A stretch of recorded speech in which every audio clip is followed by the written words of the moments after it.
Oui, enfin, Peinard. Loin de vous, loin de tous. Alors il se la pète un peu moins le Thomas Pesquet. Même une grenouille peut... Mais qu'est-ce qui se passe? L'espace, c'est d'abord un rêve, celui des hommes qui de tout temps ont levé les yeux vers le ciel et se sont imaginés... Mais qui c'est qui a écrit ces conneries? Soyons sérieux, allons direct à l'essentiel.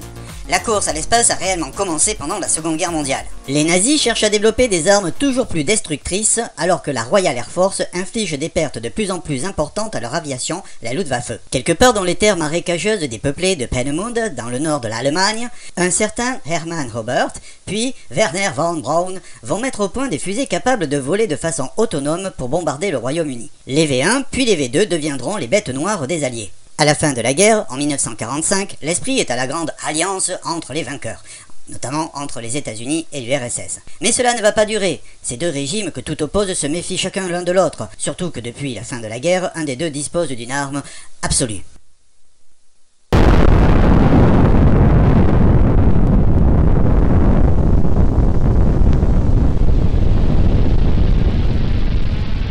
La priorité est de juger les criminels nazis.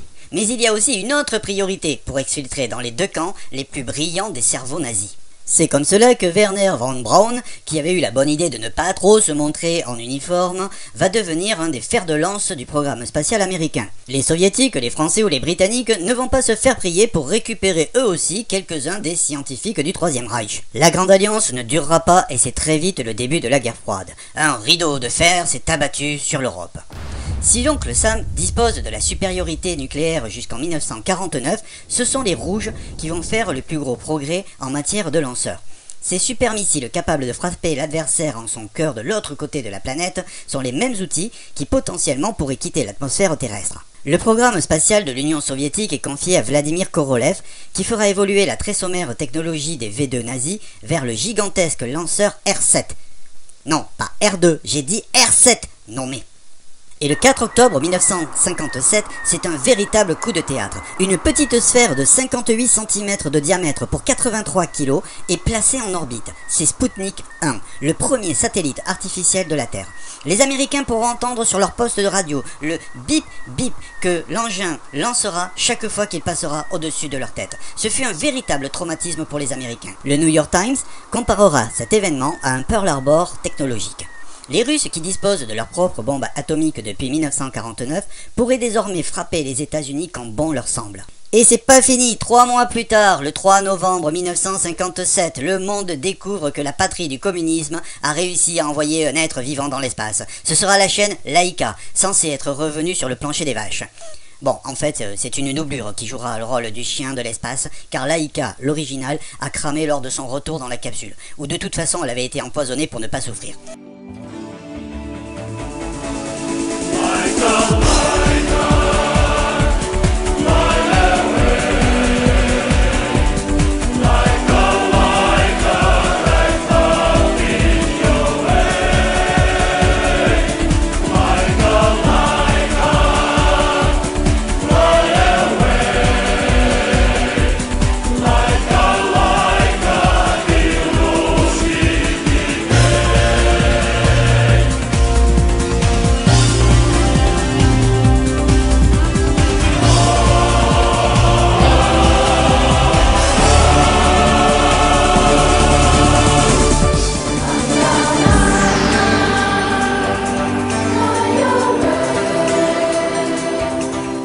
C'est une victoire politique au service de la propagande intérieure du bloc de l'Est pour les soviétiques. C'est aussi une démonstration de leur supériorité aux yeux du monde. C'est une victoire idéologique. Et c'est toujours pas fini, l'humiliation continue. Le 4 octobre 1959, une sonde russe photographie la face cachée de la Lune. Et le 12 avril 1961, c'est le coup de grâce. Un charismatique fils de paysan qui est parti à bord du vaisseau Vostok va passer 1h48 dans l'espace. Yuri Gagarin est le premier homme à avoir été dans l'espace. Il devient le héros d'une nation, l'humain de l'espace. Et cet humain est communiste. CQFD.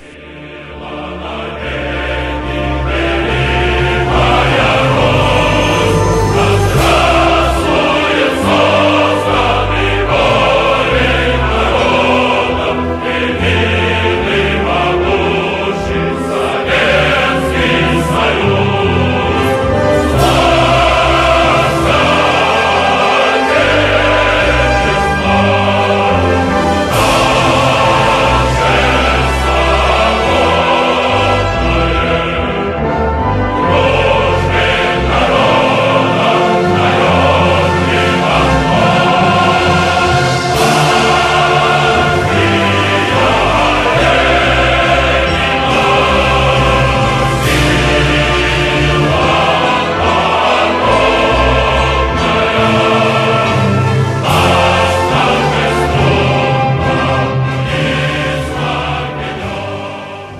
Les succès russes s'enchaînent. Le 18 mars 1965, le cosmonaute Alexei Leonov fera la première sortie extravéhiculaire, qui a failli d'ailleurs très mal se terminer, et il rentrera in extremis. Mais que font les Américains pendant ce temps ?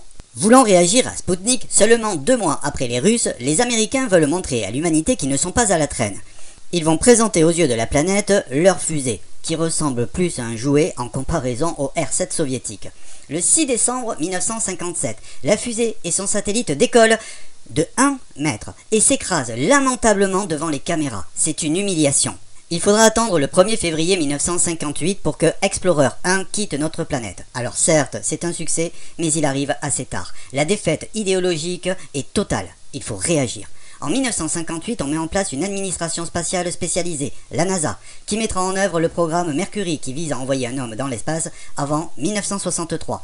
Avec Mercury 3, le 5 mai 1961, Alan Shepard effectuera le premier vol spatial habité américain. Si l'exploit est là, c'est un vol balistique qui n'atteindra pas les limites de l'espace. Le premier vol orbital avec équipage aura lieu le 20 février 1962 avec Mercury 6. Mais c'est déjà presque 1 an après Gagarine. Le jeune président John Fitzgerald Kennedy veut reprendre la main. Le premier homme qui va poser le pied sur un autre astre que la Terre devra être américain.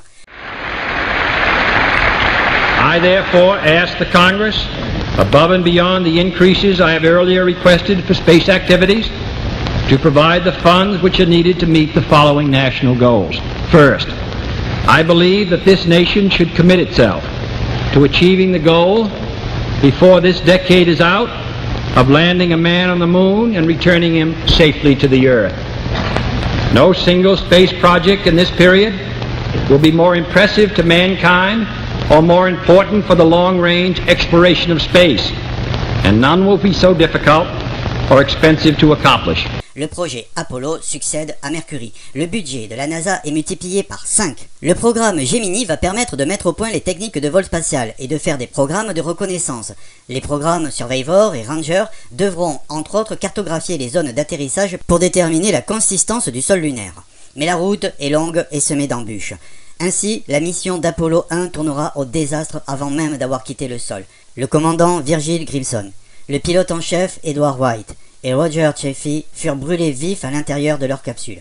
Avec Apollo 4, c'est le début de la fusée Saturn V, la plus puissante jamais construite jusque-là. Apollo 8 fera le premier voyage circumlunaire habité. Les missions suivantes permettront de tester les modules lunaires, le système d'amérissage, d'effectuer des cartographies. Et le 16 juillet 1969, une nouvelle mission décolle. Le 20 juillet 1969, le monde entier est devant sa télévision ou son poste de radio et vit en direct les premiers pas de l'homme sur la Lune. On entendit alors ce qui restera sans doute la citation la plus célèbre du XXe siècle. C'est un petit pas pour l'homme, mais un pas de géant pour l'humanité. C'est un triomphe mondial, une victoire idéologique remportée sur le fil du rasoir. Les enfants rêvent désormais d'être astronautes comme Neil Armstrong et plus forcément un cosmonaute comme Yuri Gagarin. Les missions lunaires vont se succéder avec des objectifs scientifiques plus ou moins ambitieux. Même l'incident qui aurait pu être catastrophique d'Apollo 13 se transformera en victoire de l'ingéniosité américaine. L'image compte plus que tout, mais même si on jouera au golf, on fera des acrobaties et on se promènera en jeep lunaire, comme tout, on finit par se lasser. Et le 19 décembre 1972, l'homme quitte sans doute pour longtemps son satellite naturel. Mais qu'est-ce qui s'est passé côté soviétique? Ils se sont lancés dans la course à la Lune au début des années 60. Sergueï Korolev avait conçu la fusée N1, une évolution de la technologie qui avait déjà fait ses preuves. Mais en juin 1961, Nikita Khrouchtchev demande à son protégé Vladimir Tcheïlomi, un rival de Korolev, de développer un nouveau lanceur, le Proton, et un vaisseau, le LK-1. Une rivalité sur fond de connivence politique s'engage entre les deux hommes et retarde le projet soviétique. Constatant les progrès américains, Khrouchtchev décide finalement en 1964, avec 3 ans de retard, de lancer les équipes soviétiques dans la course à la Lune. Korolev reçoit le feu vert du Politburo. Mais en octobre 1964, Léonid Brejnev remplace Khrouchtchev à la tête de l'Union soviétique. Les priorités de la nation du socialisme changent. En 1966, Korolev meurt. Le programme lunaire perd son chef d'orchestre. Entre 69 et 71, la fusée russe fera 4 tentatives et il y aura 4 échecs. Le 2 mai 1974, face à la victoire américaine et au désintérêt progressif des populations pour la Lune, l'URSS abandonne son projet. Mais les deux grandes puissances de la guerre froide ont-elles été les seules à avoir un projet spatial? Pas tout à fait. Il y avait un petit poussé. Un pays qui a envoyé en l'air Véronique et Agathe, qui n'a pas hésité à chauffer le postérieur d'une ribambelle de chatte. Bon, là j'admets que dit comme ça c'est un petit peu bizarre, mais ce pays c'est la France. C'est une histoire complexe et loin d'être ridicule, mais je vous la raconterai dans un autre épisode. Revenons aux deux leaders de la conquête spatiale. La guerre froide a atteint son paroxysme en 1962 avec la crise des missiles de Cuba. Le monde est au bord de l'apocalypse nucléaire. Les deux superpuissances prennent conscience qu'un affrontement direct est impossible et qu'il faut changer de stratégie. Peu à peu, les tensions s'apaisent. C'est le réchauffement entre l'Est et l'Ouest. Russes et Américains cherchent maintenant à battre des records de présence dans l'espace à bord de leur station spatiale, très rustique, Salyut et Skylab. Les Russes continuent leur projet d'installation de l'espace avec la station Mir décidée en 1976, mais cette dernière ne sera en orbite qu'à partir de 1986. Plus pragmatique, les États-Unis pensent à un véhicule polyvalent qui pourrait en fonction des besoins être utilisé comme laboratoire spatial ou pour envoyer des satellites. Le 12 avril 1981, la navette Columbia va faire son premier vol et revenir sur Terre comme un planeur. Il y aura 5 autres navettes, Challenger, Discovery, Atlantis, Enterprise et Endeavour. Mais on découvre en 1988 que les Russes disposent de leur propre navette Buran.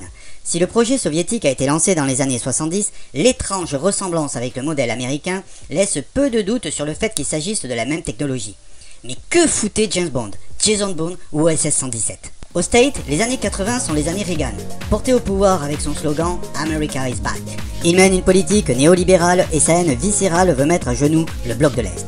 Il lance le projet IDS, Initiative de défense stratégique, qui consiste à déployer dans l'espace une myriade de satellites tueurs de missiles russes. Il constituerait ainsi une sorte de parapluie bouclier qui protégerait les États-Unis et leurs alliés. L'équilibre de la terreur serait rompu. Ce projet, démesuré et fantastique, qui sera rapidement rebaptisé Star Wars, était sans doute irréalisable avec les technologies des années 80. Mais ça a suffi à emmener l'URSS dans une course effrénée dans la recherche spatiale au détriment du reste de son économie très fragile. À bout de souffle, le bloc de l'Est s'effrite en 1989 et l'URSS implose en 1991. C'est la fin de la guerre froide. Mais la conquête spatiale continue. Les navettes spatiales seront rangées dans les musées. On construira une gigantesque station internationale. Thomas Pesquet deviendra le Français le plus connu, détrônant ainsi Louis de Funès et Brigitte Bardot. Et les acteurs du spatial se multiplient avec de nouveaux pays qui rentrent dans la danse, comme la Chine, l'Inde ou le Brésil. Et c'est aussi l'essor des acteurs privés comme SpaceX ou Blue Origin. Abonnez-vous maintenant si vous voulez découvrir la nouvelle conquête spatiale dans un autre épisode.